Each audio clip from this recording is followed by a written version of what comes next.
3টা মেয়ে বের হইছে একবারে বিবস্ত্র, কিছুই নেই তাদের গায়ে। কালকে সকালে যাবি, আজকে এনজয় করব। নাকি আপনারও একটু ইচ্ছে ছিল যে ঠিক আছে আজকে রাতটা এনজয় করি এরকম? না না, আমার এটা তো কান্নাকাটি করতেছে, মেয়েটা সুইসাইড করবে। চালে এগুলো কিন্তু বিপদ আছে, তুই তো বুঝতেই পারছো যে তুই কই আসছিস। আমার এইভাবে প্রেসার দিতেছে, এখন আমি কি জবাব দিতে পারি বলেন? সবার কাছে তার উলঙ্গ ভিডিও আছে। হ্যাঁ, ওর এলাকার ছোট থেকে বড় ও তো খারাপ মহিলা, ওই এলাকা সবাই জানে। ভাবছেন কি আপনাকে মেরে ফেলতে পারে? হ্যাঁ, মেরে ফেলতে পারে। বা বলবো তুই একটা এরকম পুলিশ হয়ে তুই কিভাবে এরকম ঝামেলা গিয়ে পড়লি। আসলে আর চাকরিও তো চলে যাওয়ার একটা ভয় আছে। ওরা মূলত ডিপার্টমেন্টে চাকরি করে, ওরকম লোক দেখে টার্গেট করে। যারা আইন শৃঙ্খলা রক্ষাকারী বাহিনী, যাদের এই বিষয়গুলো নিয়ে ডিল করার কথা, সেই মানুষগুলোকেই টার্গেট করে। মানে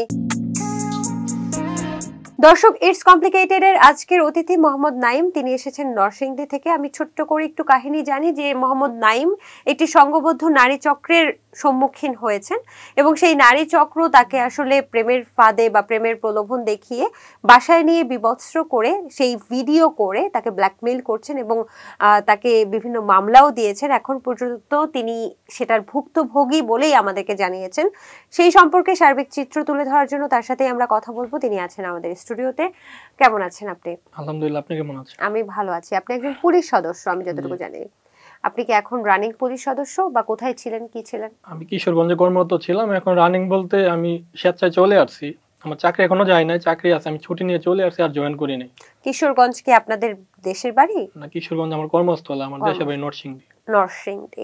আচ্ছা, আপনি কত সাল থেকে কত সাল পর্যন্ত পুলিশ সদস্য ছিলেন? 2015 সাল থেকে 2023 সাল পর্যন্ত। 23 সাল পর্যন্ত। আপনার সাথে একটি অনাকাঙ্ক্ষিত ঘটনা ঘটেছে, সেই ঘটনাটা আপনি আমাদেরকে আজকে শেয়ার করবেন, যে কারণে আপনার জীবনটা অনেকটাই আসলে হুমকি স্বরূপ এখন পর্যন্ত আছে। আরেকটা বিষয় বলে রাখি দর্শক, ইটস কমপ্লিকেটেড শোয়ে আসলে এক পক্ষ থেকেই আমরা শুনতে পারি, কারণ এখানে একজন গেস্ট আসারই নিয়ম আছে। তো অপর পক্ষের এখানে আসলে ঘটনা প্রবাহে অনেক পক্ষের কথা উঠে আসবে। অপর পক্ষের যদি কোনো কথা থেকে থাকে, আপনাদের জন্য কিন্তু এটা যেহেতু একটা গণমাধ্যম সবার জন্য উন্মুক্ত, আপনারাও কিন্তু এখানে এসে কথা বলতে পারবেন। তাই আজকে মোহাম্মদ নাইম যে কথাগুলো বলবে সেগুলোই যে একদম চিরন্তন সত্য সেটা ভেরিফাই করার কোনো ওয়ে কিন্তু আমাদের কাছে নেই, এবং এটা কোনো ইনভেস্টিগেটিভ জার্নালিজম না। সো এই বিষয়টা অবশ্যই সবাই বোঝার চেষ্টা করবেন। মোহাম্মদ নাইম, আপনার সাথে কি হয়েছিল, কেন হয়েছিল একটু যদি জানাতেন। 2022 সালে যখন সিলেটে বন্যা দেখা দেয়, তখন হচ্ছে আমি টিভিতে, ফেসবুকে, নিউজে দেখি যে ওইখানে অনেক বন্যা, মানুষ অনেক কষ্ট করতেছে। তো দেখা এদের প্রতি একটা মানবতার দৃষ্টি থেকে একটু মায়া হলো আর কি। তখন আমার যে ঈদের যে বোনাস, প্রায় 14,500 টাকার মতো, সব টাকা ওনাদেরকে দিয়ে দিই। তো ওদেরকে টাকা দিয়ে দেওয়ার পরে একটা মেয়ের আইডি থেকে আমাকে রিকোয়েস্ট পাঠাই, রংপুরে বন্যা হইতেছে, আমরা ওইখানে সাহায্য মানে ত্রাণ দিব আর কি, তো আপনি যদি পারেন আমাদেরকে কিছু টাকা পয়সা দেন। আমি বললাম যে আমি তো টাকা পয়সা দিয়ে দিছি, আমার কাছে ওইরকম কোনো টাকা পয়সা নাই। তারপর আমি ওদেরকে 1100 টাকা দিছি। কয়েকদিন পরে মেয়েটা আমার বারবার মেসেজ করে, আপনি বিয়ে করছেন কিনা, মানে আমার পার্সোনাল কোয়েশ্চেন করে কিছুদিন পর পর মেসেজ দিয়ে। আপনি কি বিয়ে করেছেন? না না না। তারপর হচ্ছে ওই মেয়েটা আমার অনেক বিরক্ত করে, কয়েকদিন পর পর মেসেজ দেয় আর বিভিন্ন মেয়েদের ছবি পাঠাই, দেখেন তো এই মেয়েটা কেমন, এই মেয়েটা কেমন। আমি বিরক্ত হয়ে মেয়েটা ব্লক করে দিয়েছি। ছবি পাঠায় কেন, কি বলতো? মানে মেয়ে কেমন সেটা আপনাকে? জি, মানে আমাকে আকৃষ্ট করার জন্য। তো আমি হচ্ছে ওই মেয়েদের পেছালে আমি যাইতে চাই না, তো আমি এই জন্য আমি ব্লক করে দিয়েছি। আপনি আমাকে বারবার এই আপনার পার্সোনাল কোয়েশ্চেন করেন কেন? আমি কি আপনাকে বলছি আমাকে মেয়েদের ছবি পাঠান বা আমি বিয়ে করবো, এরকম কিছু বলছি? কিছুদিন পরে আরেকটা আইডি থেকে রিকোয়েস্ট আসে, একটা মেয়ের আইডি থেকে, ওই ফৌজি ইসলাম নাম। তারপর হচ্ছে ওরা আমি অ্যাকসেপ্ট করি, করার পরে ও আমাকে বলতেছে কেমন আছেন, আপনার একটা গ্রুপে দেখছি আপনি অনেক মানুষের উপকার করেন। উনি হচ্ছে আমার অনেক মেসেজ দেয়, নিজ থেকে আমার সাথে কথা বলতে চাই, ওই ফৌজি ইসলাম। তো আমি ওনার বললাম আপনি কি করেন? পরে বলছে যে আমি স্টাডি করি, আমি লন্ডনে যাব, কিছুদিন পরে লন্ডনে লেখাপড়া করতে যাব, ওর এক ফ্রেন্ড আছে ওইখানে।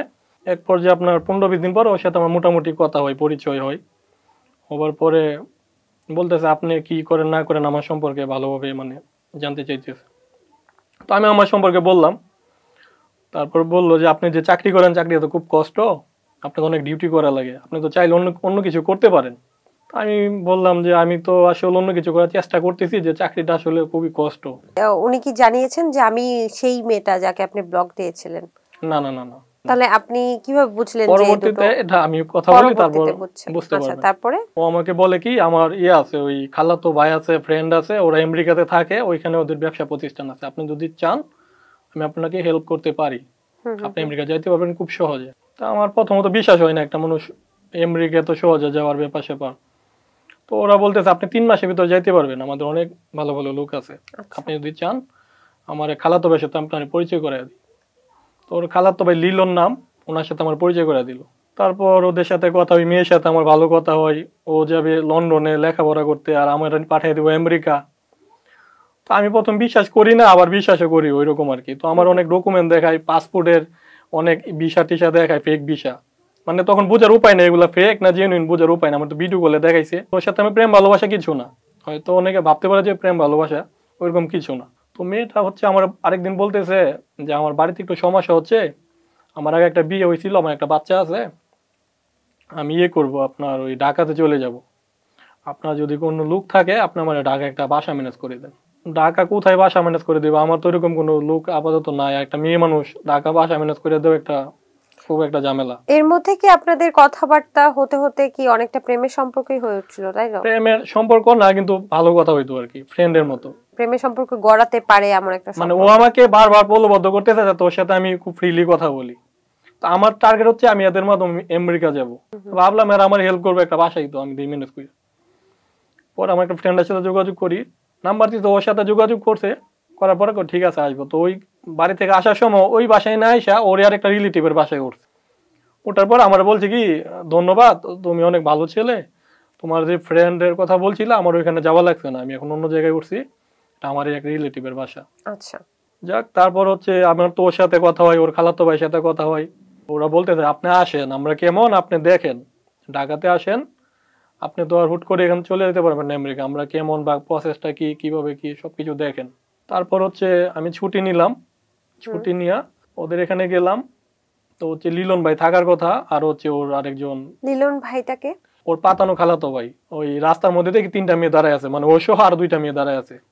তো ওরে দেখে আমার প্রথম মনে করেন মনটার মধ্যে খুব ইয়ে লাগছে যে তো এরকম একটা বিশ্রী একটা মেয়ে, এর সাথে আমি তুমি কথা ওটা বলছি। কি ফার্স্ট দেখা আপনার? জি জি, ফার্স্ট ভিডিও কলে দেখেন? ভিডিও কলে দেখছি, কিন্তু ভিডিও কলে তো আপনার দেখার এরকম দেখা, বাস্তবে দেখা তো এক না। আচ্ছা আচ্ছা। তো বাস্তবে দেখতে ওরা বয়স্ক লাগে, অন্যরকম একটা ইয়ে লাগে। তারপর আমার তো ওর সাথে আমার কোনো ইয়ে নাই, ওরা আমাকে বলছে বিদেশে নিবে, মেয়ে ব্যাপারে কথা বলতে আসছি। প্রথম দেখার পরে ওর প্রথম থেকে আমার ওর প্রতি একটা ইয়ে আসছে যে ওরা আসলে কি, ওর ভিডিও কল আমি দেখলাম একরকম, এখন আয়সা দিকে আরেক রকম, থাকার কথা একজন, এখন দেখি 3টা মেয়ে। পরে এদের সাথে বাসায় গেলাম, উপরে নিয়ে গেল, পরে গিয়ে দেখি আপনার টেবিলে খাবার দাবার সাজায় রাখছে। ওই 3টা মেয়ের সাথে আপনি চলে গেলেন উপরে? জি জি জি। আর আপনার ওই বাসায় কেউ ছিল না? না না, আর কেউ ছিল না। তা আপনার তখন মনে হয়নি যে আমি 3টা মেয়ের সাথে উপরে আমি কেন তো এদের যাব? সাথে কথা বলতেছি, পরিচয়, এখন 3টা মেয়ের সাথে তো এরকম করবে এটা তো আমার ভাবার আচ্ছা, কথা না। তারপরে গেলেন, গিয়ে তারপর দেখলেন যে খাবার সাজানো আপনার জি জন্য। জি জি, লিলন ভাই বলছে আমার জন্য ওয়াইট করে চলে গেছে কাজে, এখন উনি আসবে। তা আমারও আবার ট্রেন আছে, আমার চলে যেতে হবে। তা আমি তো আসছি মূলত এদের সাথে আমেরিকা যাবো এই বিষয়ে কথা বলার জন্য। আমার বলতেছে আপনি ফ্রেশ হয়ে আসেন, ওরা আসার আগেই আপনি খাবার দাবার শেষ করে তারপর কথা বলে চলে যান। তো একটা বাসা গেছি, সৌজন্যপত্র দেখাইতে হয়, রুমে গেলাম, ফ্রেশ হলাম, আয়সা দেখি আমার মানি ব্যাগও নাই, আমার ফোনও নাই। ওদিকে তাকাই দিছি। পরে আপনার 3টা মেয়ে বের হয়েছে, একবারে বিবস্ত্র, 3টা মেয়ে বিবস্ত্র, শরীরে কোনো কাপড় নাই। আমি তো বুঝে ফেলছি যে আমি কোত্থেকে বের হলো? এক রুম থেকে বের হইছি, আর পাশাপাশি আরেকটা রুম থেকে আর কি বের হইছি।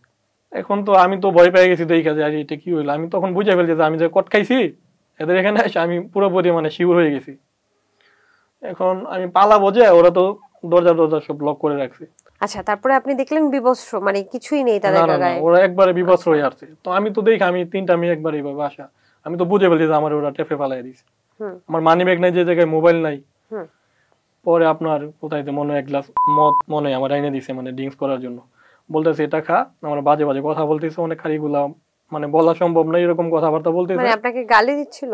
গালি না, অন্যভাবে খারাপ খারাপ কথা বলতেছে। তো কখনো ড্রিঙ্কস করি নাই, আমরা বলতেছে ড্রিঙ্কস করবি, সারা রাত আমরা এনজয় করবো আজকে, কালকে সকালে যাবি, আজকে এনজয় করবো, আর বেশি চালাকি করবি না, চালাকি করলে কিন্তু বিপদ আছে, তুই তো বুঝতেই পারছো যে তুই কই আসছিস।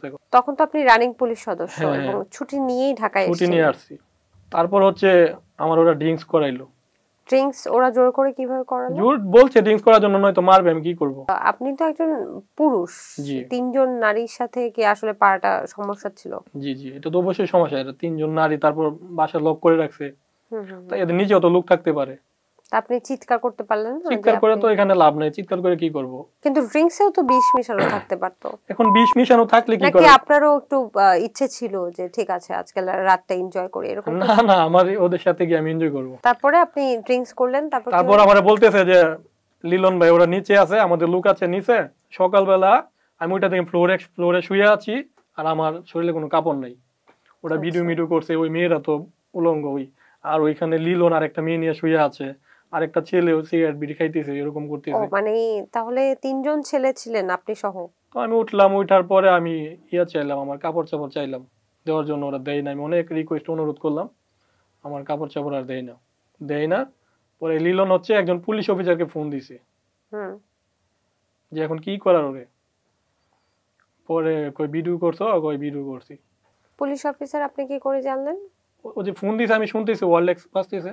আচ্ছা, মানে ওই ফোনের ওই পাশে যে ওয়ারলেক্সের যে শব্দ আমি শুনতে পারতেছি, আর ও যে আমার বলছি যে দেখ আমি পুলিশের সাথে কথা বলতেছি, এসপির সাথে। পরে হচ্ছে ওরা বলতেছে 20 লাখ টাকা দিবি। পরে দিতে পারে, আমার কথা হচ্ছে যে আমি এখান থেকে কোনো জীবন নিয়ে বাঁচা, ওরা যা বলে আমি তাই রাজি, কিন্তু আমার জীবন বাঁচাইতে হইব। ভাবছেন কি আপনাকে মেরে ফেলতে পারে? হ্যাঁ, মেরে ফেলতে পারে। আমার একটা ল্যাপটপ, প্রথম একটা ল্যাপটপ নিয়ে আসছে, আই না এটাতে এখানে এই বাসায় অন্য বাসাতে অনেক ছেলেরা মারধর করছে, ওরা আটকাইছে, এগুলো আমার দেখাইছে। আমি তো ওইগুলো দেখি ভয় পেয়ে গেছি। পরে ওই যে ফৌজিয়া বলতেছে কি আমার ও বিয়ে করবে, যদি বিয়ে করি তাহলে আর কোনো সমস্যা নাই। আর লিলন বলতেছে যে তুমি ওরে বিয়ে করে নাও, বিয়ে করে নিলে তোমার আরো টাকা পয়সা দিব, তোমার বিদেশ পাঠাইছিলে বিদেশে পাঠাবো, দরকার ব্যবসাও দিয়ে দিব, তোমার চাকরি বাকরি কিছু করার দরকার নেই, ওরে নিয়ে থাকবো, তোমার অনেক পছন্দ করে। তারপর বললাম যে বিয়ে করা সম্ভব না, আপনি বিয়ে ছাড়া অন্য কিছু বলেন। পরে বলছে যে বিয়ে যদি না করো তাহলে কিন্তু টাকা দিতে হবে। আমি ভাবলাম কি আমি এখান থেকে আপাতত যাই, গেলে আর ওরা কি এরকম করবে, হয়তো একটু ঝামেলা করলেও করতে পারে, যেহেতু পুলিশ আছে আমার ডিপার্টমেন্টে, কিছু করতে পারে। টাকা নিয়ে এসে আমার পাশে ভাবে রাখছে, রাইখা আবার স্টাম্পে স্বাক্ষর করাইছে, সাদা স্টাম্পে। ফোন আর মানি ব্যাগ দিয়ে দিছে, বলছে যে আমরা কি তোমারে মারছি? আমি কই না। খারাপ কিছু করছি? আমি কই না। তাহলে এবার চলে যাও, এ সুন্দর করে টাকাগুলো দিয়ে দিবা। টাকা নিয়ে আসছে না ওরা? এটা হচ্ছে ওদের টাকা আমারে দিছে, মানে ওদের টাকা আমার এখানে রাইখা ছবি উঠাইছে, এমন বুঝাইছে হয়তো আমি ওদের থেকে টাকা পয়সা কোনোভাবে কোনো ব্যবসায়িক কাজে হয়তো নিছি, মানে এটা ভিডিও মিডিও করে রাখছে, ছবি উঠাই রাখছে। সেটা ভিডিও করেছে? হ্যাঁ হ্যাঁ হ্যাঁ, আমার থেকে কতখানি টাকা ছিল সেটা? অনেকগুলা টাকা। কতখানি আমি তো টাকা গনি না, আমার পাশে রাখছে, আমি স্বাক্ষর দিছি স্টাম্পে, জাস্ট ওর একটা ফর্মালি একটা ভিডিও করলো, ছবি উঠাইলো। স্ট্যাম্পে কিছু লেখা ছিল? কিছুই লেখা ছিল না। আচ্ছা, ওর বিয়ে হয়েছে, বাচ্চা আছে, ও আমার থেকে বয়স 8 বছরের বড়, আমি ওই মেয়ের বিয়ে করতে যাবো কেন? কোন ধরনের কথা? আপনি টাকা চাইছেন, আমি টাকা ম্যানেজ করে দিব। টাকা যদি না দিতে পারি তখন আপনারা আপনাদের যে ক্ষমতা আপনারা তখন সেটা কইরেন। আমার ফোনটা আপাতত দেন, আমার বাড়িতে ফোন দেওয়া যায় না, কারণ আমার বাড়িতে তো যোগাযোগ নাই। সারাত কোথায় আছি, আমার বাড়ি থেকে ফোন দিয়া ওরা হয়তো অনেক টেনশন করতেছে। বাড়িতে কে কে আছে? আমার বাড়িতে আমার মা আছে, আমার দাদি আছে, আর হচ্ছে আমার ভাই আর আমার বাবা হচ্ছে বিদেশে থাকে। আমি কোনো রকম ওইখান থেকে বের হয়ে আমি একটা রিক্সা নিয়ে আমি যমুনার এখানে আসছি, আইসা তারপর ওইখান থেকে গাড়িতে ওইটা আমি এয়ারপোর্ট চলে আসছি। ছাড়ার সময় মেয়েগুলোর সাথে দেখা হয়নি বা মেয়েরা তো এখানে ছিল? কিছু বলেনি? না, কিছুই বলেনি, আমি শুধু আইসা পড়ছি। আমি এখন বাড়িতে আসছি, আসার পর আমি কাউরে কিছু বলি না, এরকম একটা জায়গা থেকে আসছি। আর আমার মা শুধু আমার বলতেছে কি হয়েছে না হয়েছে, আমি শুধু একা একা কান্না করি যে কি হইলো, কোথায় গেলাম, এখন কি ঝামেলা জানি করে। আর আমি যে ঝামেলায় পড়ছি, আমি একটা পুলিশ সদস্য, এখন যদি মানুষের বলতে যাই, মানুষ হাসাহাসি করবো বা বলবো তুই একটা এরকম পুলিশ হয়ে তুই কিভাবে এরকম ঝামেলা গিয়ে পড়লি। আসলে আর চাকরিও তো চলে যাওয়ার একটা ভয় আছে। হ্যাঁ হ্যাঁ, তারপর ডিপার্টমেন্টে বললে ওরাও ঝামেলা করবে, তুমি কিসের জন্য গেছো, তুমি চাকরি করো, তুমি বিদেশ যাবে কিভাবে। আমি সব দিক বিবেচনা করে আমি বিষয়টা কাউরে বলতে পারতেছি না, মানে এরকম একটা পরিস্থিতিতে পড়ছি, কাউরে বলতে পারতেছি না। আর ওই দিক দিয়ে ওই মেয়ে আর ওই লিলন আমার প্রতিনিয়ত ফোন দিতেছে। তারপর আমার ছুটি শেষ, আমি কর্মস্থলে চলে গেছি কিশোরগঞ্জ, গিয়া তারপর হচ্ছে আমি ওদেরকে ব্লক করে দিছি। ব্লক করে আপনার প্রায় 1-2 মাস কোনো খবর নেই এদের, মানে এদের সাথে আমি তখন ভাবছি যে আমার মনে হয় আমার আর কিছু ঝামেলা করবে না। কিছুদিন পরে আমার বিভিন্ন ফ্রেন্ড সার্কেলকে ওরা ফোন দেওয়া শুরু করছে, বিভিন্ন এসপির পরিচয় দিয়া। আপনার ফ্রেন্ড সার্কেলের নাম্বার তারা কিভাবে জানে? ওই যে আমার নাম্বার ট্র্যাকিং করে সবকিছু নিয়ে গেছে, কল লিস্ট, ওরা তো সব নিতে পারে। নাম্বার ট্র্যাকিং করে? আপনি একজন পুলিশ সদস্য, কনস্টেবল যদিও আপনি আপনি আমাকে একটু বলেন তো, মানুষের নাম্বার ট্র্যাকিং করে সাধারণ মানুষ কি সবকিছু নিয়ে নিতে পারে? হ্যাঁ, অবশ্যই নিয়ে নিতে পারে, যদি কিভাবে? প্রশাসনের কোনো এরকম লোক থাকে তাদের মাধ্যমে তো অবশ্যই নিতে পারে। তার মানে তাদের এই চক্রের সাথে আপনি বলছেন প্রশাসনের লোকও জড়িত? অবশ্যই জড়িত, আপনি আমার কথা আরো আছে সামনে, তখন বুঝতে পারবেন। আচ্ছা, ঠিক আছে। তারপর হচ্ছে আমার বিভিন্ন ফ্রেন্ড সার্কেলকে ওরা ফোন দেওয়া শুরু করছে, আমার নাম্বার তো সব চেঞ্জ করে ফেলছি, আমার ফোন নাম্বার চেঞ্জ করে ফেলছি। তারপর হচ্ছে আমার ফ্রেন্ডেরা ফোন দেয়, কয় তোমার বিরুদ্ধে মামলা হয়েছে, মামলা হয়েছে মানে কয় মামলা তদন্তের জন্য একজন পিবিআই এর এসপি আমাকে ফোন দিচ্ছে দিয়ে বলতেছে যে নাইম আপনার কি হয়, নাইম তো একটা মেয়েরে বিয়ে করছে, বিয়ে করে এখন ঘর সংসার করে না, 20 লাখ টাকা কাবিন, এখন তোর কোনো খোঁজ খবর নেই, ওরা আমরা খুঁজতেছি কোথায় আছে। ভাবলাম কি রে কোন এসপি আমার বিরুদ্ধে ফোন দিব, আমি তো ওরকম কিছু করি না যে এসপি ফোন দিব, আমি জানি যে আমি একটা ঝামেলায় আমি পড়ছি, আমার তো এখানে তো কোনো এসপি এভাবে ফোন দেওয়ার কথা না। তারপর নাম্বার নিলাম আমি, আমার এই নাম্বারটা আমার ডিবি হেডকোয়ার্টার্সে লোক আছিল, ওরা আমি দিছি যে দেখেন তো এই নাম্বারটা কি, পরে এই নাম্বারে কোনো বায়োমেট্রিক করা কিছুই নেই, কিন্তু এই নাম্বার তো হোয়াটসঅ্যাপ ইউজ হয়। বায়োমেট্রিক ছাড়া কি সিম চালানো যায়? আপনার হোয়াটসঅ্যাপ লগ ইন করে আপনি যদি আপনার বায়োমেট্রিকটা করে দেন, ক্যান্সেল করে দেন, তাহলে তো আর থাকবে না সেটা, কিন্তু আপনার হোয়াটসঅ্যাপটা তো থেকে যাবে। স্যার তাইলে আপনি আমার বিভিন্ন ফ্রেন্ড সার্কেলকে আপনি এই নাম্বার দিয়ে হোয়াটসঅ্যাপে বিভিন্ন কথা বলতেছেন, আমার ওই মামলা হয়েছে, তো ওরা তো আমাকে ফোন দিচ্ছে, এটা তো সেটা আমার জন্য খারাপ, আমার কি হয়েছে বলেন। পরে বলতেছে তোর এখনো কিছু হয় না, সামনে হবে, আচ্ছা তুই চিট করছিস এক মেয়ের সাথে। আমি কোন মেয়ের সাথে আমি চিট করলাম? সেটা দেখতে পারবি কিছুদিন পরে ওয়াইট কর। কি রে কোন বিপদে বললাম, এটা একজন এডিশনাল এসপি আমার এইভাবে বলতেছে, আদৌ এডিশনাল এসপি কিনা সেটা তো আমার জানার বোঝার দরকার, অনেকে তো ফেক এরকম করে। তারপরে সিমটাও কোনো ইয়াতে না, এখন আমি মনে করেন আইডেন্টিফাই করতে পারতেছি না যে সে কে। তারপর হচ্ছে আমার সম্ভবত আমার মারে ফোন দিছে, ওই মহিলাটা ফোন দিছে আমার মারে ফোন দিয়া বলতেছে যে আপনার ছেলে তো আমার বিয়ে করছে, আপনার ছেলে 20 লাখ টাকা কাবিন আমার বিয়ে করছে, এত তারিখে আইসা এখন তো আমার সাথে কোনো যোগাযোগ করতেছে না, আমার ভরণ পোষণ কিছুই দিতেছে না। সবাই মানে মা তো কি রে কিসের বিয়ে করতো, আমার মা ফোন দিয়ে বলতেছে, মহিলা ফোন দিয়ে এরকম বলে, আমি তো আরো একটা খেয়ে গেছি, আমি শক খেয়ে গেছি যে আসলে কিভাবে এটা একটা ঝামেলা না। তারপর আমি বিষয়টা আমি বুঝতেছি না, ওরা মনে কোনো ঝামেলা করতেছে। 2-3 দিন পরে আমার হোয়াটসঅ্যাপে ওই লিলন আবার নক দিছে, লিলনের নাম্বার থেকে, তুই নাম্বার অফ করলি কেন, যোগাযোগ করাস না কেন, মেয়েটার যে বিয়ে করলি, মেয়েটার যে ভরণ পোষণ দেস না, এখন এই মেয়েটা তো কান্নাকাটি করতেছে, মেয়েটা সুইসাইড করবে, তুই কি করবি বল। আমি তো মনে করেন আমার এইভাবে প্রেশার দিতেছে, এখন আমি কি জবাব দিতে পারি বলেন। এটা যদি আমার এলাকায় জানাজানি হয়, একটা গ্রামে থাকি, গ্রামের মানুষ এইসব কথা নিয়ে অনেক মনে করেন আরেকজনের এইসব কথা। বিয়েটা করেননি? না না বিয়ে করিনি, খালি স্ট্যাম্পে সাইন করেছেন। স্ট্যাম্পে কয়টা স্বাক্ষর স্ট্যাম্পে? 3টে স্ট্যাম্প। ওই দিন রাতে কি আপনার সাথে শারীরিক সম্পর্ক হয়েছিল? না না এরকম কিছু হয় নাই। তা আপনি কিভাবে শিওর ছিলেন? আপনি তো ঘুমিয়েছিলেন। সেটা আমি আসলে আমি জানি না। আচ্ছা আপনার জানা নেই, বাট আপনি কি কোনো কিছু ফিল করেছেন? বা আমি ওরকম কিছু ফিলও করিনি, কিন্তু ভিডিও করেছে যেটা আমি বুঝতে পারছি, কারণ ওরা ভিডিও কি আপনাকে দেখিয়েছিলেন? আমাকে দেখাইছে না, কিন্তু ওরা ভিডিও করেছে আমি বুঝতে পারছি। আচ্ছা তারপরে কি হলো? লিলন আমাকে ওই আপনার হোয়াটসঅ্যাপে নক দিছে, দিয়ে আমরা বলতেছে কি করবি, বলছি বিয়ে করছি। মানে ভাই এটা কি কোন ধরনের কথা বলেন, আমি কিসের বিয়ে করছি? বিয়ে করছস না, কাজী নাই, সাক্ষী নাই, সবই আছে। তো ওরা তো নিজেরই কাজ হইতে পারে, নিজেরই সাক্ষী হইতে পারে, এটা তো কোনো ব্যাপার না। আর বিয়ে করতে গেলে তো আমার আত্মীয় স্বজনের ব্যাপার, আমার গার্ডিয়ানের ব্যাপার আছে। পরে আমি ভাবলাম যে বিষয়টা তাইলে আমার এইখানে এখন একটু একটু বলার দরকার কাউকে। তো আমার যে থানা, ওইখানে আমি আমার যে ওসি তদন্ত, তার সাথে আমি পরামর্শ করছি যে আমার সাথে এরকম এরকম হচ্ছে, এখন কি করার। ওরা যেহেতু থ্রেট দিতেছে, থ্রেট পর্যন্তই থাক, দেখো সামনে কিছু করে কিনা, সামনে যদি কিছু করে তখন দেখা যাবে যে কি হয় বিষয়টা। আর এখন তো শুধু থ্রেট দিতেছে ওরা বিভিন্ন মাধ্যমে, থ্রেট তো দিতেছে, কিন্তু সমাজে তো আমার একটা খুব খারাপ একটা অবস্থা করে ফেলতেছে। আমার এলাকায় বিভিন্ন মানুষের ফোন দিতেছে, বিভিন্ন মানুষের ফেসবুকে নক দিতেছে, ওরা কিভাবে যেন ফেসবুকের বিভিন্ন আইডি খুঁজে খুঁজে নিয়ে নক দিতেছে। 2 দিন পরে ওই মহিলা করছে কি, আমার এসপি কাছে এসে হাজির। আপনি যেখানে আমি যেখানে কর্মরত এসপির কাছে এসে হাজির। তারপরে লিলন আর এই মহিলা আছে, আয়শা মহিলা তো কান্না কাটতে অনেক বিচার দিতেছে এসপির কাছে। এসপি স্যার আমাকে ডাকছে, ওসিরে ফোন দিছে যে ও কোথায়, বলছে ও আছে, বলছে ওরে পাঠাও এখনই। ওসি আমার পাঠিয়ে দিয়েছে। আপনি কি আগে শেয়ার করেছিলেন এসপির কাছে? না না না, কার কাছে শেয়ার করলেন? শুধু আমার থানার ওসি তদন্তের কাছে আমি শেয়ার করছি। তারপর পাঠাইছে, আমি গিয়েছি, গিয়ে দেখি মহিলা এসপি স্যারের সামনে বসে আছে, আর লিলন আরেক পাশে বসে আছে। এখন এসপি স্যার তো আমার প্রতি প্রচন্ড রাগ। মহিলা আপনার আমার নাম্বার কিভাবে মনে হয় আমার ওই যে আইডি হ্যাক কইরা, বা ও মনে হয় কোনো ফেক আইডি খুললা, বা আমার আইডি হ্যাক কইরা সম্ভবত অনেকগুলা চ্যাটিং বানাইছে, চ্যাটিং এগুলা স্ক্রিনশট দিয়া আপনার পিন করে নিয়ে আসছে চ্যাটিং গুলা সাথে আপনার, কিন্তু চ্যাটিং গুলা আমি করি নাই, কিন্তু ওর চ্যাটিং গুলা ও পিন করে নিয়ে আসছে, এগুলা খারাপ খারাপ চ্যাটিং, এগুলা পিন করে নিয়ে আসে, মানে প্রমাণ করতেছে যে আমি ওর সাথে এগুলা চ্যাটিং করছি। সেগুলো কি এডিটিং বলছেন আপনি? এডিটিং হয়তো আমার আইডি থেকে, আমার আইডি তো ওরা নিয়ে গেছিল হ্যাক কইরা, ফেসবুক আমার যে ফেসবুক আইডি এর ভিতরে ওরা হ্যাক করে নিয়ে গেছিল, তখন এটা আমি আবার রিকভার করছি। তো তারপর হচ্ছে আমার এই এসপি স্যারকে দেখাইছে চ্যাটিং গুলা, দেখানোর পরে এসপি স্যার আমার সাথে অনেক রাগারাগি করছে। রাগারাগি করার পরে এখন এসপি স্যার আমাকে বলছে যে আমি যা বলবো তুই কি তা শুনবি? জি স্যার, আপনি যা বলেন আমি তাই শুনবো। যে মহিলা যে বিচার দিছে যাই দিছে আমি শুনলাম, পরে আমি চাকরি থেকে সাসপেন্ড করলাম। মানে এসপি স্যার হচ্ছে এরারে বুঝাইলো যে আমার চাকরি থেকে সাসপেন্ড করলো।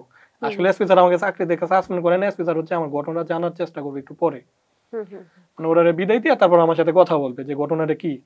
আর কারো মেসেজের স্ক্রিনশটে তো একটা কেউ অপরাধী হয়ে যেতে পারে না, কাউকে অপরাধী বানাইতে বা করতে অনেক ডকুমেন্টের ব্যাপার হয়। সে তো মেসেজের স্ক্রিনশট শুধু নিয়ে আসছে। পরে এসপি স্যার আমাকে বলছে তুই সন্ধ্যার সময় আমার সাথে দেখা করবে। ওরা পাঠিয়ে দিছে, ওরা চলে গেছে, ওরা শুনাই দিছে যে আমার সাসপেন্ড করছে। পরে আমি আসি, স্যারে বললো কি কি ঘটনা, আমি স্যারকে সব বললাম যে স্যার এই ঘটনা। বললে যে ঘটনা এখন আমি কি করি বল, তোর আমি কিভাবে তোর আমি এখান থেকে সেভ করি। এক হচ্ছে মহিলার বিষয়, আরেক হচ্ছে মহিলা রাষ্ট্রপতি, সাবেক যে রাষ্ট্রপতি আব্দুল হামিদ, ওনার একজন বাতিজা দিয়ে আমারে ফোন দেওয়াইছে। একজন additional SP PBI Netrokona Shahinur Kabir Shahin, ও আমাকে ফোন দিয়েছে, দিয়া বলছে ও রিলেটিভ, ওর সাথে ঝামেলা হয়েছে এটা দেখার জন্য। তো একজন এডিশনাল এসপি একজন এসপি কে ফোন দিল, ওরা বিসিএস ক্যাডার, তার গুরুত্বটা এখানে বেশি। কিন্তু তারা কি আসলেই এডিশনাল এসপি হ্যাঁ, কিনা অবশ্যই, বা আসলেই রাষ্ট্রপতির আত্মীয় কিনা সেটা জি, জি, আপনি জি। কিভাবে ভেরিফাই করলেন? তারপরে আমি জানতে পারছি, তারপর যখন স্যার বলছে তখন তো আমার খুঁজতে হয়েছে যে ওরা কে। তখন আমি দেখতে মানে জানছি যে ওই যে রাষ্ট্রপতি ভাতিজা ওটা ও ঠিক, ওর সাথে আমি যোগাযোগ করছি। আমার ফ্যামিলি থেকে আমার মা বা আমার মা গিয়ে ওনার সাথে যোগাযোগ করছে, ইয়া বলছে যে ছেলেটা তো আমার বাইক না হয়, আপনার কাছে এরকম একটা, আপনি মনে এসপি রে ফোন দিয়ে বলছিলেন। কয় লিলন তো আমার ফ্রেন্ড, মানে যে লিলন ওই যে পাতানো যে খালাতো ভাই ওই ফৌজিয়ার, ওইসে আপনার বিভিন্ন নাম ভাঙ্গায় চলে আর কি, বিভিন্ন নেতাদের সাথে, আওয়ামী লীগের বিভিন্ন নেতাদের সাথে লবিং করে করে এরকম করে আর কি, মানে তদবির করে আপনার বিভিন্ন। তারপর হচ্ছে বলতেছে লিলন তো আমার ফ্রেন্ড, তো আমাকে বলছিল ওর নাকি বোন হয়, তো ওর সাথে ছেলেটা এরকম হয়েছে, কিন্তু আমরা যে ডকুমেন্ট ওনাকে গিয়ে দেখাইছি তার মধ্যে হচ্ছে ওরা অপরাধী আর আমি হচ্ছি নির্দোষ। তখন উনি আবার রাগ করছে ওদের উপরে, ওই লিলনের উপরে আর ওই মেয়ের উপরে রাগ করছে, কি ওই যে রাষ্ট্রপতির ভাতিজা। তখন উনি করলো কি, আবার ওরে ফোন দিল লিলন রে, যে আপনি আমারে বলছেন এক কথা, এখন দেখি আরেক কথা, ওই ছেলে তো এখানে নিরপরাধ, আপনি ছেলেরে টেপে ফেলাইছেন, টেপে ফেলা এখন ঝামেলা করতেছেন, এই ঝামেলা কেমনে শেষ করবেন আপনারা করবেন, নয়তো আপনাদের খবর আছে।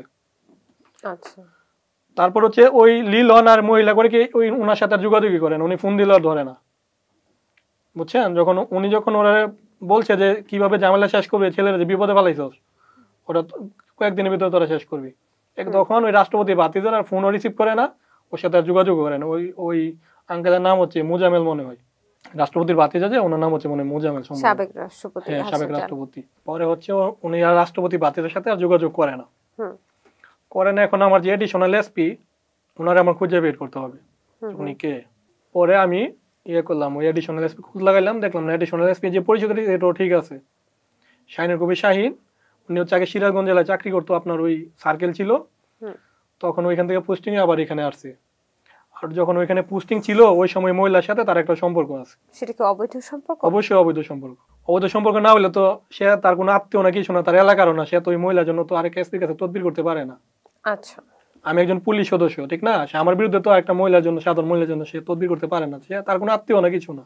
তারপর হচ্ছে এখন আমি কি করি, মহিলার এলাকায় খোঁজ নিলাম, মহিলার ওই চেয়ারম্যানকে ফোন দিলাম, আমার চেয়ারম্যান ফোন দিল। ফোন দেওয়ার পরে চেয়ারম্যান বলে কি যে আমি মাপ চাই, মহিলার মতো খারাপ আমার এলাকায় কোনো মহিলা নাই, ও প্রচন্ড ডিয়ারিং। বুঝলাম, আপনি বিভিন্ন ভাবে তাকে তার খোঁজ নেওয়ার চেষ্টা করলেন এবং তিনিও বিভিন্ন ভাবে আপনাকে অপদস্থ করার চেষ্টা করলো। তারপরে কি হলো আসলে নাইম ভাই? তারপরে হচ্ছে আমি যখন ওর সম্পর্কে খোঁজ নিলাম, ওর চেয়ারম্যান আমার চেয়ারম্যানকে বলছে যে যে মহিলা, আমি যদি আর পিছনে ঝামেলা করি তা আমারই চেয়ারম্যানই থাকবো না, ওই রকম টিয়ারিং মেয়ে, ও বড় বড় লোকদের সাথে চলাফেরা করে, ওর আমি কথা বলার মতো সুযোগ এখানে নাই, ও আমাকে মানবেও না।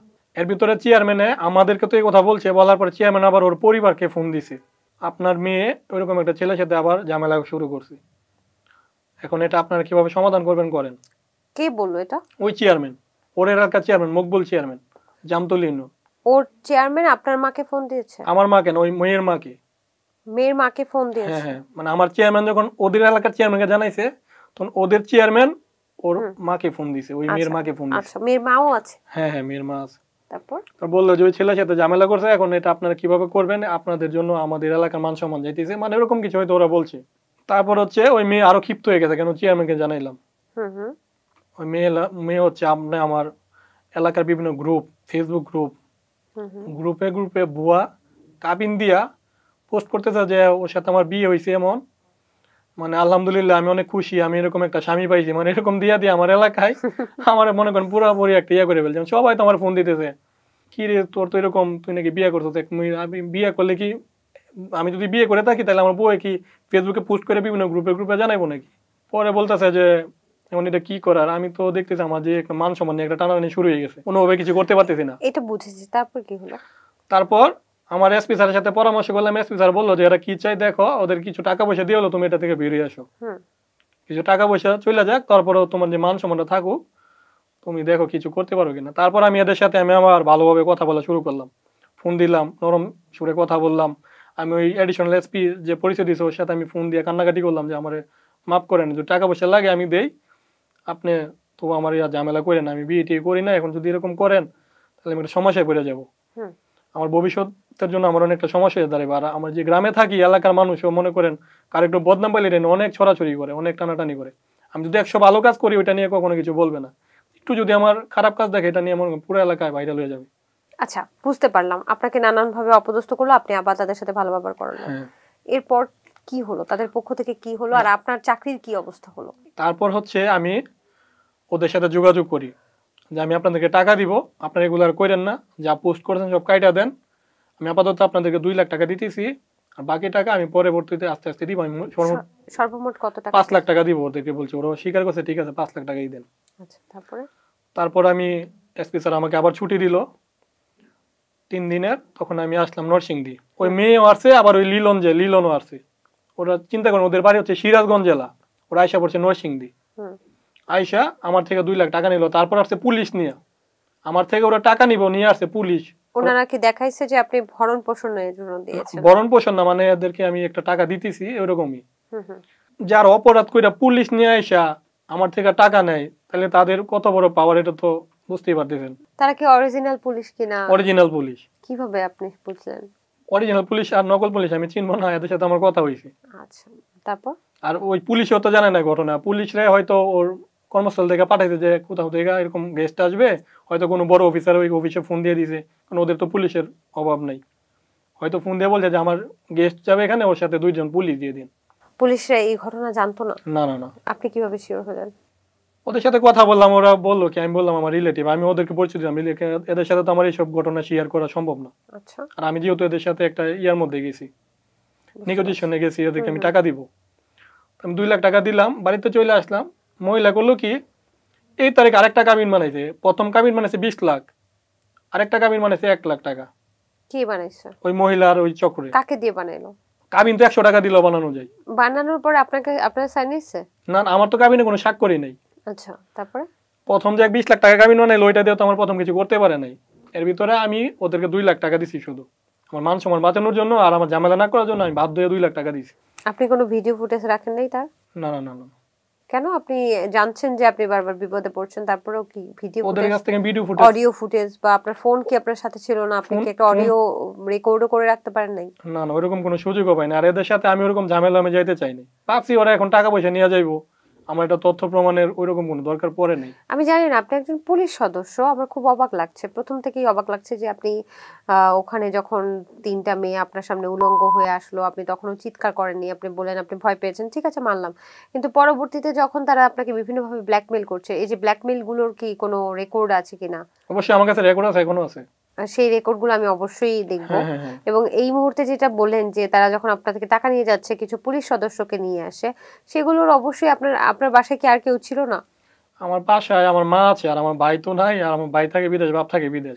তারপরেও আপনি তো ফোনের, আমরা যদি কোনো বিপদে পড়ি আমরা ফোনের রেকর্ডিংটাও অন করে রাখি। আর যে আমার আত্মীয় স্বজন নিয়ে গেছি, ওরা মনে করেন দূরে ছিল, আর ঠিক আছে, আপনার সাথে তো ফোন ছিল, ওদের সাথে আপনার সাথে তো ফোন ছিল। আমি ওরকম ভিডিও করার প্রয়োজন মনে করি না, ভিডিও আমি করিও না। কেন মনে করেননি? এত এত প্রবলেমের পরেও আপনি প্রয়োজন মনে করেননি, এটা আমার খুব অবাক লাগছে। আমি যদি এখন ওদেরকে ভিডিও করতে যাই তাহলে ওরা আমার সাথে আরো ঝামেলা করবে। আমি তো এমনিতে বিপদে পড়ে আছি, আমি তো চাচ্ছি যে কিছু টাকা পয়সা নিয়ে মোবাইলের রেকর্ডিংটা অন করলে তো ওনারা আপনার এরকম ওরা যে আমার কাছে টাকা চাইছে এরকম রেকর্ড আমার কাছে আছে তো।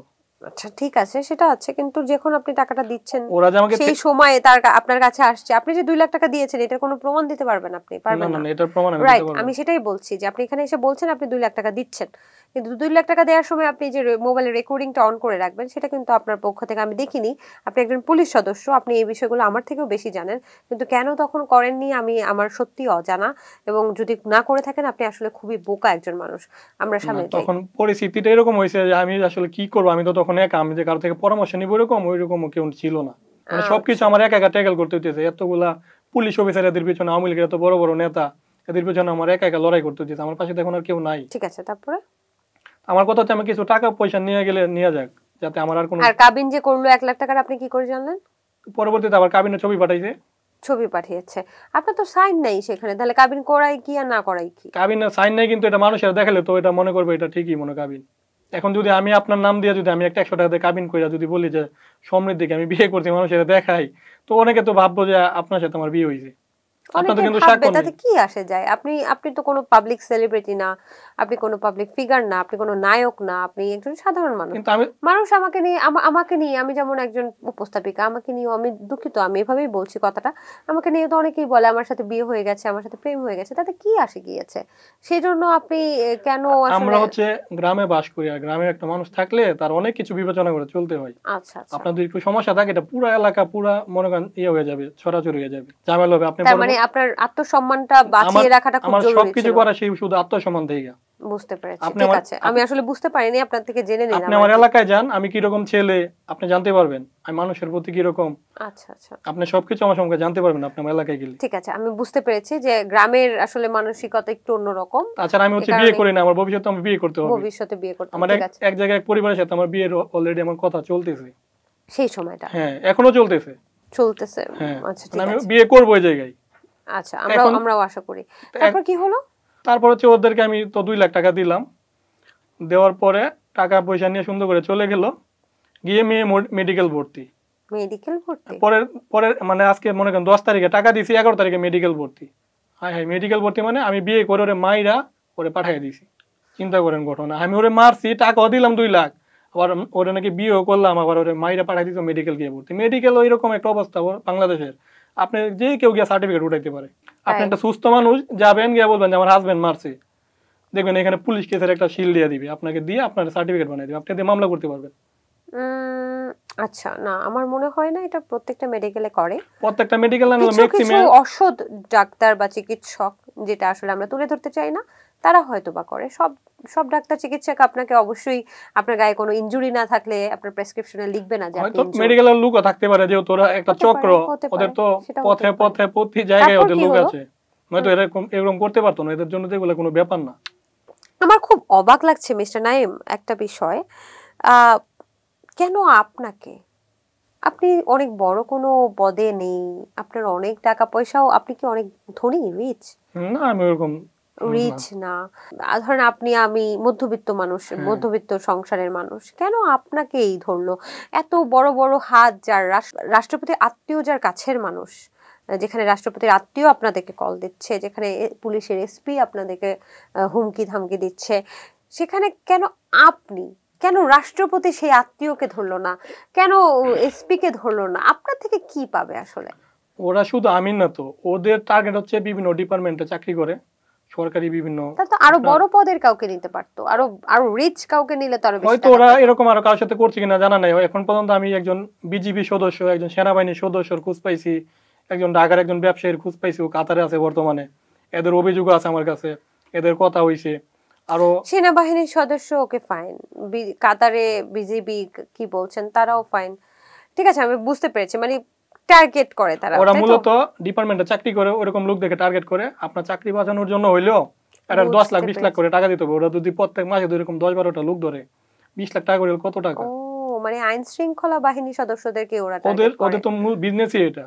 দেখুন কি একটা অবস্থা। আপনার চাকরি বাঁচাইতে হইলে আপনাকে টাকা দিতে হবে, বাংলাদেশে এরকম অনেক পরিবার আছে যে একটা এরকম একটা চাকরির উপরে সারা জীবন নির্ভর করে। হুম হয়তো আমার চাকরি না করলে আমার কোনো অসুবিধা নাই, তো একজন সেনাবাহিনী হয়তো মধ্যবিত্ত পরিবারের ছেলে, ওর আপনার বাড়িতে এরকম জমি সম্পত্তি কিছু নাই যে বাড়ি থেকে কিছু করবে, এখন যদি ওর সাথে এরকম ঝামেলা হয়, যদি ওর থেকে 5 লাখ 10 লাখ টাকা নিতে পারে, তাহলে এটা খারাপ কি?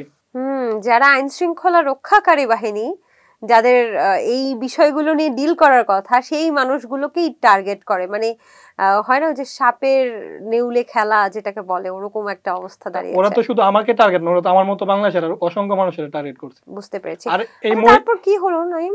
ওই যে আপনার টাকাটা নিয়ে গেল, আবার হচ্ছে হসপিটালে ভর্তি হলো। হসপিটালে ভর্তি হলো, তারপর হচ্ছে আমি তো আরেকটা ঝামেলায় পড়ে গেলাম। হুম। আবার আমার ডিপার্টমেন্টে ফোন দিয়ে জানাইছে যে ও তো আমার কালকে বিয়ে করছে। হুম। আমারও তো ওসি ফোন দিছে তুমি নাকি বিয়ে করছো। আরে আমি কোন ইয়ার মধ্যে পড়ছি, আমি তো দেখি এখন ঝামেলা থেকে আরো ঝামেলা বাড়তেছে, টাকা দিয়ে তো আরো বড় ভুল করে ফেলছি। আচ্ছা। এখন আমার আত্মীয় স্বজন, মোটামুটি আমার এলাকা আত্মীয় স্বজন সবাই জানা গেছে যে আমি ওরে বিয়ে করছি। এখন তো এখান থেকে আমার যে কোনো উপায়ে বের হইতে হইব, এই ঝামেলাটা সমাধান করতে হবে। আমি চাকরিতে চলে গেছি। তারপর হচ্ছে ওই মহিলা হচ্ছে আপনার একবার আমার বাড়িতে চলে আসতে চাইছিল। মানে দেখেন, ওর বাড়ি হচ্ছে সিরাজগঞ্জ, আমার খন্দ উপজেলা জামতলী ইউনিয়ন বায়ারচর গ্রাম।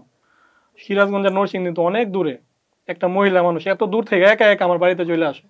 তো আমি একটা ছেলে হয়ে আমি ভয় পাই ওই এলাকায় যাইতে। তখন হচ্ছে ও রাস্তা থেকে একবার ফেরত দিছে, আমার বিভিন্ন আত্মীয় স্বজন ওই রাস্তা থেকে ফেরত দিছে যে যাই হয়েছে না হয়েছে, মানে ওর একটা সান্ত্বনা দিয়া যে আমরা পরে দেখবো কি করার। ওদের তো মূল উদ্দেশ্য হয়েছে আমার থেকে টাকা নেওয়া, ওর বিয়ে করা বা আমার সাথে সংসার করা। আমরা বুঝেছি, তারপর কি হলো?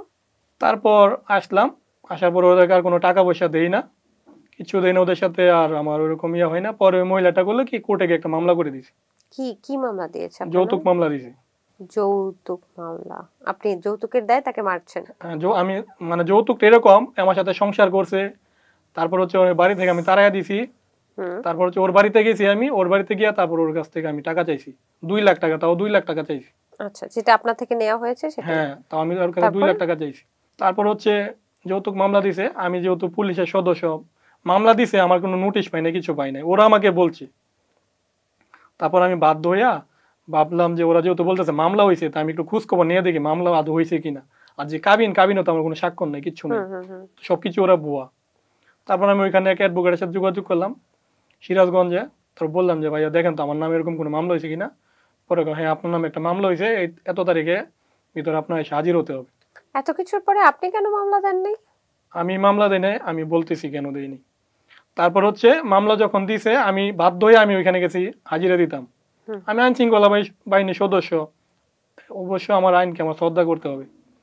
আমি ওইখানে হাজিরা দিতে গেছি, গিয়া দেখি মহিলার অসংখ্য লোক ওইখানে, অসংখ্য বাজে পোলাপান। হ্যাঁ, হাজিরার ডেটে অসংখ্য পোলাপান নিয়ে দাঁড়ায় আছে।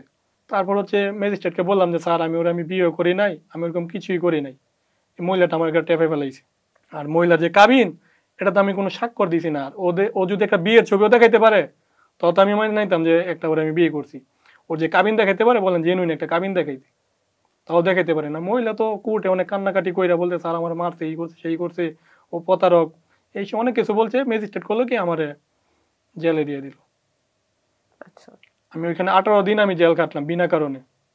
ওই দিক দিয়ে করলো কি, আমার ছবি তুইলা আবার আমার এলাকায় মনে করেন বিভিন্ন জনের দিছে, বিভিন্ন গ্রুপে পোস্ট করছে, আবার সম্মানহানি করা শুরু করছে। কি ধরনের পোস্ট করতো? যে দেখেন ও এখন জেল কাটতেছে ওর অপরাধের জন্য, এরকম বলে আমার এলাকায় আমার সম্মানহানি করা শুরু করছে। আপনি কেন মামলা দেননি? এত কিছু হলো আপনার সাথে। আমার বিরুদ্ধে একটা মামলা হয়েছে, আমি মামলা থেকে আমি রেহাই না। না, মামলা তো অনেক পরে হলো, তার আগে কেন দেননি? আগে দেওয়ার আমি স্কোপ পাই না। আমি একজন পুলিশ সদস্য, আমি চাইলে তো মামলা দিতে পারি না। পুলিশ সদস্যরা চাইলে কি না মামলা দিতে পারে? না, আমি চাইলে আমার ডিপার্টমেন্টের অনুমতি লাগবে মামলা দিতে গেলে। আচ্ছা, আমি যদি থানাতে ডিপার্টমেন্টের সাথে কথা বলার পরে ডিপার্টমেন্ট আপনাকে বললো ওর সাথে সবকিছু নেগোশিয়েট করতে টাকা দিয়ে? হ্যাঁ, আর ডিপার্টমেন্ট তো আমার এই ব্যক্তিগত দায়িত্ব ডিপার্টমেন্ট নিবে না। আচ্ছা, তারপর হচ্ছে আমি এখন তো আর আমিও মামলা করতে পারতেছি না, ওরা তো সবকিছু বুঝেই ধরছে আমারে। আমি একজন পুলিশের লোক, এখন যদি আমি মামলা করতে যাই থানাতে, বলবে যে আপনার কর্মস্থলের এসপির অনুমতি নেন। এই এসপি আবার এসপি কে ফোন দিবে, দিয়ে বলবে যে ছেলেটার মামলা নেন। এটা অনেক ঝামেলা।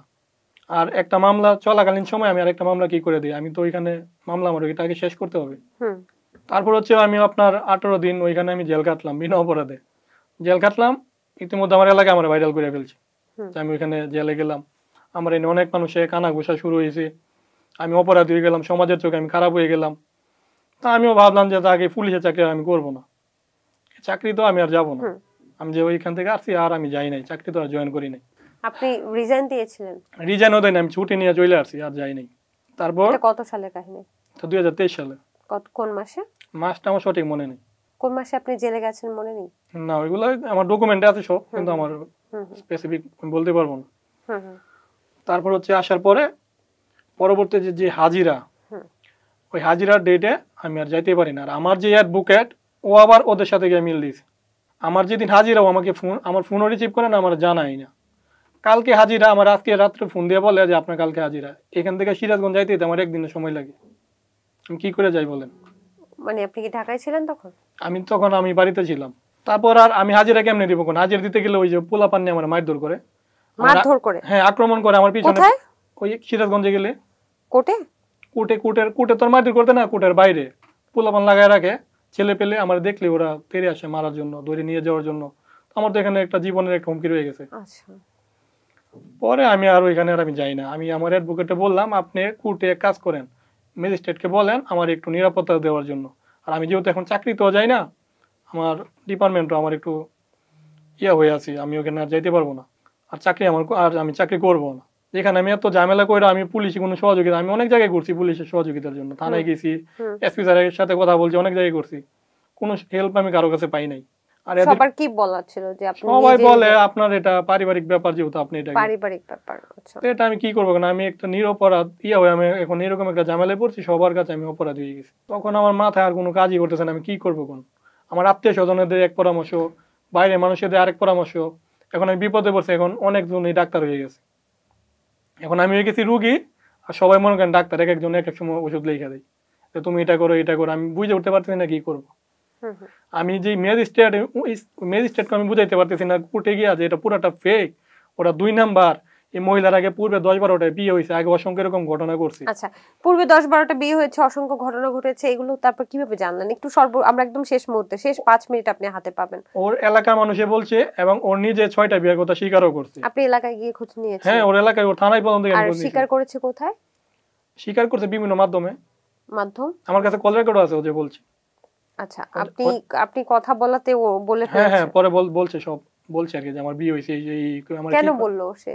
বলছে যে তুই আমার কি করবি না করবি, আমার বিভিন্ন সময় থ্রেট দেয় না। আপনি যদি বলেন, আমার কাছে অনেক থ্রেট আছে, অনেক রেকর্ড আছে, আমি শুনাইতে পারবো। আমরা অবশ্যই রেকর্ডগুলো শুনবো, আমি আপনাকে অবশ্যই দিয়ে যাব, সম্ভব হলে আমরা এখানে লাগাবো। শুধু তাই নাই, মহিলার বিভিন্ন ছেলের সাথে ভিডিও কল, অসংখ্য ভিডিও আছে, উলঙ্গ ভিডিও। সেগুলো আপনি পাইলেন কোথায়? বিভিন্ন মাধ্যমে, ওর এলাকা থেকে সংগ্রহ করছে। ওর এলাকা সবার কাছে আছে। ওর এলাকার সবার কাছে তার উলঙ্গ ভিডিও আছে? হ্যাঁ, ওর এলাকার ছোট থেকে বড়, ও তো খারাপ মহিলা, ওই এলাকা সবাই জানে। ওর যে ওর মাও জানে যে এগুলা করে, ওর যে ভাই, ও তাও জানে এগুলা করে। ওর সাথে ওর এলাকার কেউ চলাফেরা করে না ওই মহিলার সাথে। আর অলরেডি কিন্তু আমি শুধু এখানে না, আপনার কয়েকটা সাংবাদিক ওইখানে গেছে, কয়েকটা চ্যানেলের লোক গেছে, ওরা ওইখান থেকে তথ্য নিয়ে আসছে। প্রায় 200-300 লোক এখানে সাক্ষী দিয়েছে। তারপরে কি হলো? ও আরো অসংখ্য মানুষের নামে মামলা করছে। শেষটাই কি হলো মোহাম্মদ নাঈম? শেষটাই হচ্ছে আমার নামে তো মামলা করলো, পর 2টা মামলা করছে। একটা মামলা করছে, আরেকটা মামলা করছে। আরেকটা কি মামলা? একটা পর্নোগ্রাফি। আমি নাকি ভিডিওস? হ্যাঁ, আমি ওর ভিডিও আমি ছড়াইছি বিভিন্ন মাধ্যমে, আমার ফেসবুক আইডি থেকে। আসলে কি ছড়িয়েছে? না, আমি ছড়াই নাই, এমনি তো ওর ভিডিও সবার কাছে আছে, তো আমি ছড়াইতে যাবো কেন? আচ্ছা, ওর কি ভিডিও? ওই বিভিন্ন মানুষের সাথে ভিডিও কলে কথাবার্তা বলতে, উলঙ্গ হয়তো, এরকম কোনো ভিডিও আমার কাছে এরকম নাই। ও বলছে মানে মামলা করছে আর কি এরকম, কিন্তু আমার কাছে এরকম কিছু নাই। আমি পরবর্তীতে ওর এলাকা থেকে পাইছি গিয়ে এইগুলা। আরেকটা হচ্ছে আপনি যৌতুক চেয়েছেন 2 লক্ষ টাকা, তারপরে জেল থেকে বের হলেন, এখন কি অবস্থায় আছেন? এখন তো আমি হচ্ছে হাজিরা দিতে পারি না, ওরা আমার খুঁজে বেড়ায়, পাইলে হয়তো আমার সমস্যা করবে। হাজিরা না দিলে সমস্যা হবে না? আপনার নামে তো ওয়ারেন্ট। হাজিরা না দিলে এখন কি করবো? আমার নিজের তো জীবনে নিরাপত্তা আছে। আমার হাজিরা বড় না আমার নিজের জীবন বাঁচানো বড়? কোন পুলিশ সদস্য বা কোন ম্যাজিস্ট্রেট আপনাকে হেল্প করছে না এই ব্যাপারে? ম্যাজিস্ট্রেটের সাথে তো সরাসরি গিয়ে সাক্ষাৎ করা যায় না। কোর্টে ম্যাজিস্ট্রেটের সাথে আপনি গেলে সরাসরি গিয়ে সাক্ষাৎ করতে পারবেন না। আচ্ছা, আপনার অ্যাডভোকেটের মধ্যে এখানে দাঁড়াতে হবে, বলতে হবে, বলার মুহূর্তে আপনার জেলে পাঠিয়ে দিব যে আপনি আগে হাজিরা দিতে আসেন না, এখন জেলে যান। ও, আপনি পলাতক এখন? পলাতক বলতে আমি তো হাজিরা দেই না। তাহলে তো পলাতক বললে পলাতকই বলতে পারেন। আপনি পাল্টা মামলা করতে পারবেন না এখন? ওই মামলা শেষ না করে আমি এদের বিরুদ্ধে মামলা করতে পারবো। মামলা করার আমার অনেক স্কোপ ছিল। করতে পারবেন না মানে? আমি একটু বাংলাদেশের আইনটা জানতে চাচ্ছি, করতে পারবেন না নাকি করতে চাচ্ছেন না কোনটা? আমি মামলা করব, অবশ্যই মামলা করব। আমাকে ওরা এইভাবে হয়রানি করতেছে, আমি অবশ্যই মামলা করব। আচ্ছা। মামলা আমি করার জন্য চেষ্টা করতেছি, আমি বিভিন্ন জায়গায় যোগাযোগ করছি। আপনার ব্যারিস্টার সুমন ছিল, ওই যে এখন সাবেক এমপি, ওনার সাথে আমি যোগাযোগ করছিলাম এই ব্যাপারে। তারপর তো সরকারের একটা ঝামেলা হইলো, তারপর আর আমি আইনি পদক্ষেপ আর নিতে পারি নাই। আর আমি ওই কোর্টে আমি যাইতে পারি নাই, কারণ হচ্ছে ওইখানে গেলে আমার মানে এখন কি মামলা করা যাবে না? আপনি আসামি থাকা অবস্থায় কি আরেকটা মামলা করতে পারবেন না এরকম? আমি কোর্টে গেলে কোর্ট বলবে কি আপনাকে ওইখানে গিয়ে স্যালেন্ডার করেন, ওইখানে গিয়ে হাজিরা দেন, সারেন্ডার করতে পারবেন। ও আগে জেলে এজন্য ঢুকাবে আমি তারপর? মামলা করতে পারবো না। ঠিক আছে, তাহলে এইভাবে এখন এই পরিস্থিতিতেই আছেন হ্যাঁ, আপনি। এখন ওরা তো আমার টেপে ফালা রাখছে বিভিন্ন দিক দিয়ে। এখন ফোন দিচ্ছে আপনাকে? আমাকে ফোন দেয় না, কিন্তু আমার আত্মীয়স্বজন মাকে ফোন দিয়ে অনেক কি বলছে এখন তাদের চাওয়া কি?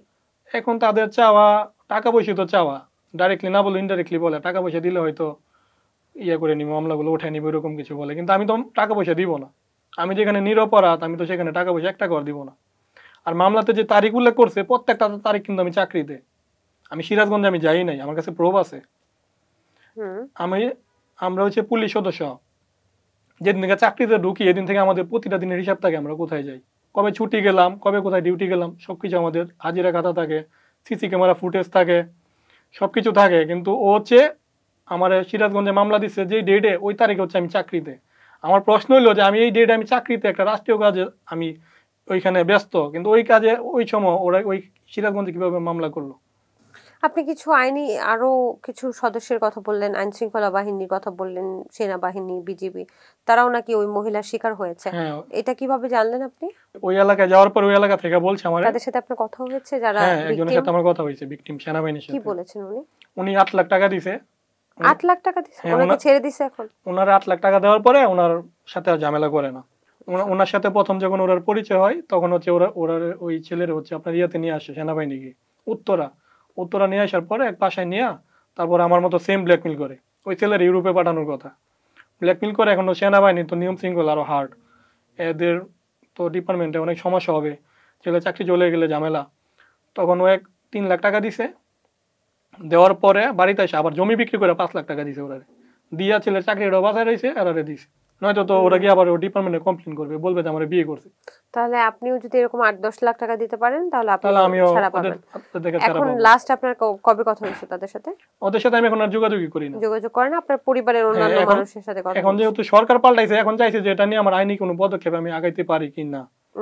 এখনো মামলা চলছে আপনার? এখনো মামলা চলছে। দুটো মামলাই আছে? দুটো মামলাই আছে। আবার আরেকটা ঘটনা দেখেন, মামলা করছে ভালো কথা, ওরা হচ্ছে চক্র খারাপ মানুষ, ভালো কথা, মামলা করতে বাংলাদেশে এরকম অসংখ্য মিথ্যা মামলা হচ্ছে। আমারই ডিপার্টমেন্টের পুলিশের লোক টাকা খায়া ওদের পক্ষে রিপোর্ট দিস। আমি চাকরিতে, আমি এসপি অফিসে চাকরিতে আমার কিশোরগঞ্জে, আর ও আপনার রিপোর্ট দিছে আমি ওই তারিখে সিরাজগঞ্জে। সে কোনো যাচাই বাছাই কিছুই করে না। আপনি কিভাবে, মানে আপনি বুঝলাম আপনি জানেন, কিন্তু সে কি স্বীকার করেছে বা কোনো প্রমাণ আছে আপনার কাছে যে এটা ভুল? দারগা মানে যে তদন্তকারী কর্মকর্তা, হ্যাঁ সে তো আমার কাছে এখন হাতে পায়ে ধরে মাপ চাইতেছে যে আমার কিছু কইরো না, আমার ভুল হয়ে গেছে, আমার একটা বাচ্চা হয়েছে, আমি ওই যে ইয়া করবো, দেখি কোনো সমাধান করা যায় কিনা, আমার ভুল হয়ে গেছে। আমি ওসির কথায় আমি রিপোর্টটা দিয়ে দিছি। আমি বলছি আপনি কি ওসির কথায় রিপোর্ট দিতে পারেন, আপনি তদন্ত না কইরা? আচ্ছা, কোর্ট আপনাকে বলছে নিরপেক্ষ তদন্ত করার জন্য, আপনি কোনো তদন্ত না কইরা একটা পুলিশ সদস্যের ব্যাপারে আপনি উল্টাপাল্টা রিপোর্ট দিয়ে দিয়েছেন, আমার বিপদে ফেলাই দিয়েছেন। এখন আপনি একটা মামলা রিপোর্ট দিয়েছেন, আরেকটা মামলা সত্য হয়ে গেছে। আমি যদি একটা মামলা অপরাধী হই তাহলে তো আরেকটা মামলা সত্য। এখন আপনার চাওয়াটা কি মিস্টার নাইম? আমি চাই আমার মামলাগুলো শুধু পূর্ণ তদন্ত হোক। আমি তো মুখে বললে তো আর হবে না যে আমি নির্দোষ, তদন্ত করে বের করুক আমি নির্দোষ না দোষী। তদন্ত করার পরে যদি বলে যে আমি দোষী, তাহলে আমি নিজে নিজে গিয়ে ওইখানে আমি জেল খাটবো, আমি ফাঁসি নিব। আর যদি তদন্ত করে যদি দেখে যে আমি নির্দোষ, তাহলে আমার যে কেন আমার ওরা হয়রানি করলো, মান সম্মান নষ্ট করলো, আমি এটার বিচার চাই এবং আমি আমার ক্ষতিপূরণ চাই। আমি বাংলাদেশ আইন মন্ত্রণালয়ের কাছে এবং স্বরাষ্ট্র মন্ত্রণালয়ের কাছে আমি এটা চাই যে তারা এই বিষয়টা, আমাদের এই বিষয়টা তারা তদন্তের ব্যবস্থা করুক। সেটা কোর্টের প্রতি আমার অনুরোধ যে আমার নয়তো ওরা আমার নিরাপত্তা দিক, ওইখানে আমার হাজিরা দেওয়ার মতো, হয়তো আমি ওখানে হাজিরা দিতে পারি না। ওরা যদি আমার হাজিরা দেওয়ার নিরাপত্তা দিতে পারে তাহলে আমি কোর্টে গিয়ে হাজিরা দিব, স্বেচ্ছাই। আপনার পারিবারিক অবস্থা কি অবস্থা এখন? মানে মা তো অনেক হ্যাসেলের শিকার হয়েছে, আপনি নিজেও তো চাকরি হারিয়েছেন, বা আপনি কি আপনার পরিবারের প্রধান ইনকাম সোর্স? পরিবারের প্রধান ইনকাম সোর্স না হইলেও পরিবারের একটা আদরের ছেলে আমি সবার ছোট। আপনার মায়ের মানসিক অবস্থা বা ওরা তো সবাই বিপর্যস্ত, বাবা আছেন, ওরা সবাই লজ্জিত বিপর্যস্ত, আমার আত্মীয় স্বজন সবাই তো এই ব্যাপারটা নিয়ে। আমিও তো কারোর সামনে যে মুখ দেখাবো ওরকম একটা অবস্থা না, ও তো বিভিন্ন জায়গায় আমার অনেক ছোট করে ফেলছে। আচ্ছা, তার মানে পরিবারও বিপর্যস্ত। হ্যাঁ, আপনি সামনে বিয়ে করছেন বলছিলেন। সামনে তো আমি বললে তো বিয়ে তো আমার, আমি যেহেতু ছেলে, আমার যেহেতু একটা জীবন আছে, আমার তো বিয়ে করতে হবে। এরকম ঝামেলা রেখে তো আর আমি কোথায় বিয়ে করতে পারবো না। আপনার মেয়ে ঠিক করা আছে কিনা? ঠিক করে এটা পরবর্তীতে দেখা যাবে। মানে প্রেম করছেন তাই তো? না না, প্রেমও করি না। প্রেম করছেন না, কিন্তু কথাবার্তা চলছে। হ্যাঁ, একটা পরিবারের সাথে আমার কথাবার্তা চলছে। আচ্ছা, ঠিক আছে। মোহাম্মদ নাঈম, আমরা শুনলাম আপনার কথা। আপনি যদি সত্যিই নির্দোষ হয়ে থাকেন তাহলে সেটা সুষ্ঠু তদন্ত হোক, এবং আপনি যে সমস্যার সম্মুখীন হচ্ছেন সেটা থেকে দ্রুত বেরিয়ে আসুন। আপনার কিছু ডকুমেন্টস আনছিলেন? জি, আমার কাছে একটু যদি অবশ্যই অনেক দেখাতেন ডকুমেন্টস আছে, আমাকে। দেখাবো। জি, কি এনেছেন, কি প্রমাণপত্র এনেছেন? এখানে দেখেন একটা মামলা, এখানে 7/6/2023 হুম তারিখ। এটা হচ্ছে পর্নোগ্রাফি মামলা। হ্যাঁ, হুম এখানে আবার SI হাফিজুর রহমান, ঠিক আছে, বিপি নম্বর হচ্ছে 83-14-16-64-78, কামারখন্দ থানা, সিরাজগঞ্জ। উনি রিপোর্ট দাখিল করছে। আমি ওই 7/6/23 তারিখে আপনার কামারখন্দ জামতুল বাজারে গিয়ে ওই মহিলার সাথে আমি মারামারি করছি। মারামারি করে আমার আইডি থেকে আমি ওর এলাকার বিভিন্ন লোকের আপনার ওর বিভিন্ন খারাপ ছবি পাঠাইছি, যার ফলে ও আমার বিরুদ্ধে পর্নোগ্রাফি মামলা করছে। আমার কথা হইলো, আমি এই তারিখে আমি হচ্ছে পুলিশ লাইনে চাকরিতে, ওই যে দেখেন আমার হাজিরার খাতা ছবি, এই যেটা আমার নাম্বার 1032। আমি এই তারিখে আমি কিশোরগঞ্জ চাকরিতে, তো ওরা আমি সিরাজগঞ্জ গেলাম কিভাবে? আচ্ছা, আমার প্রথম কথা হচ্ছে এটা, আমি হচ্ছি আপনার কিশোরগঞ্জ চাকরিতে। আমার বুঝতে পেরেছি। তারপরে নেক্সট নেক্সট। এটা হচ্ছে আপনার যৌতুক মামলা। হ্যাঁ, 18/5/23 একটা ঘটনার তারিখ উল্লেখ করছে, আর একটা হচ্ছে আপনার 4/6/23, দুইটা ঘটনার তারিখ উল্লেখ করছে। আমি ওর কাছে যৌতুক চাইছি 2 লাখ, তাও সিরাজগঞ্জ গিয়া। তো আমি হচ্ছে এই এই তারিখে আমি আমার কর্মস্থলে, দেখেন এই যে 18/6/23, এই যে আমার নাম্বার, আমি কর্মস্থলে চাকরিতে, আমি ছুটিতেও না।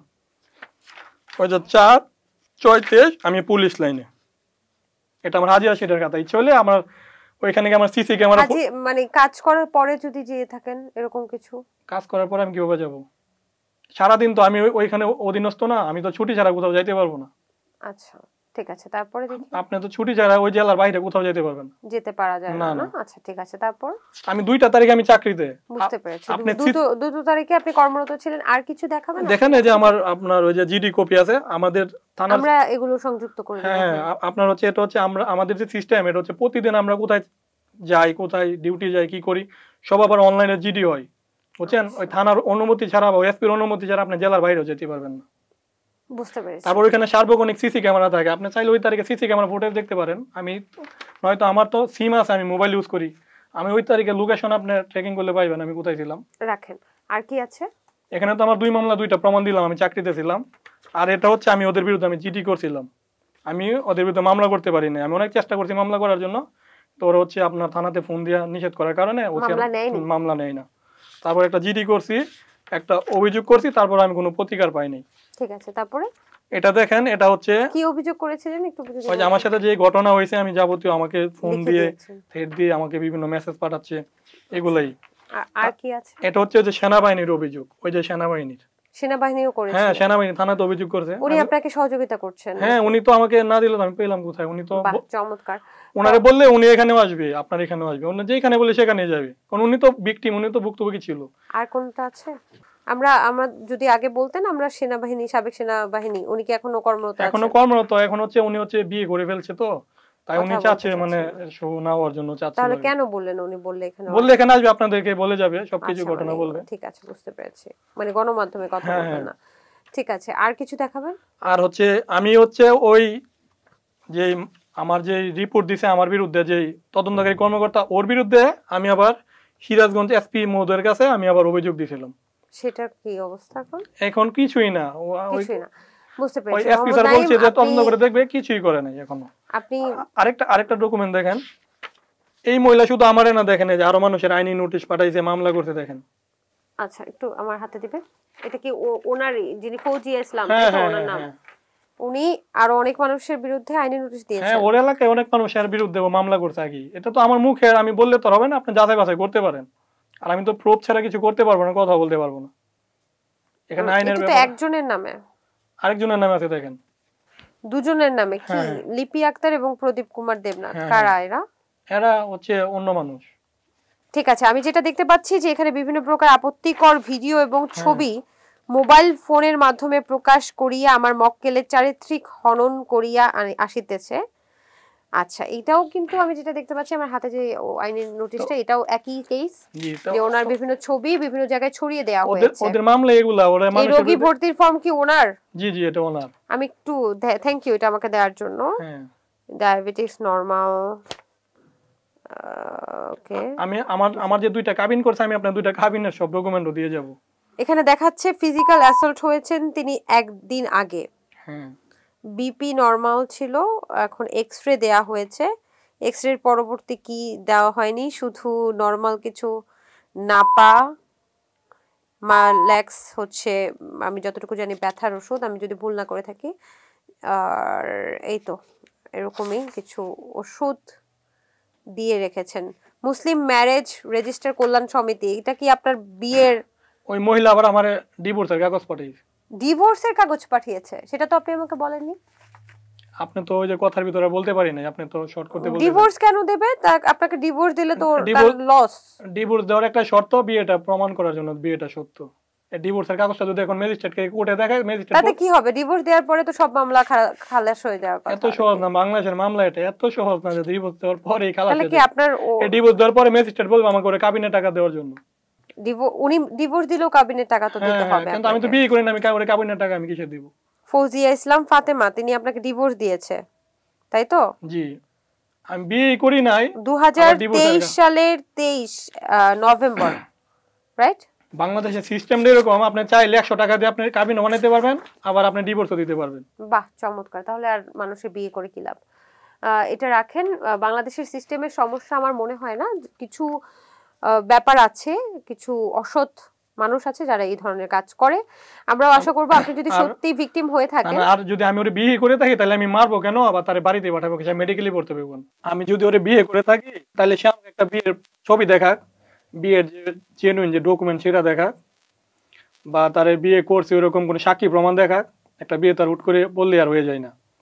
তারপর দ্বিতীয় হচ্ছে যে আমি যে বললো যে ওর এলাকায় গিয়ে ওরা মারামারি করলাম, ওর এলাকায় গিয়ে যৌতুক চাইলাম, ও প্রমাণগুলা দেখাক। ওর এলাকায় গেলে, ওর বাড়িতে গেলে আমার একটা ছবি দেখাক।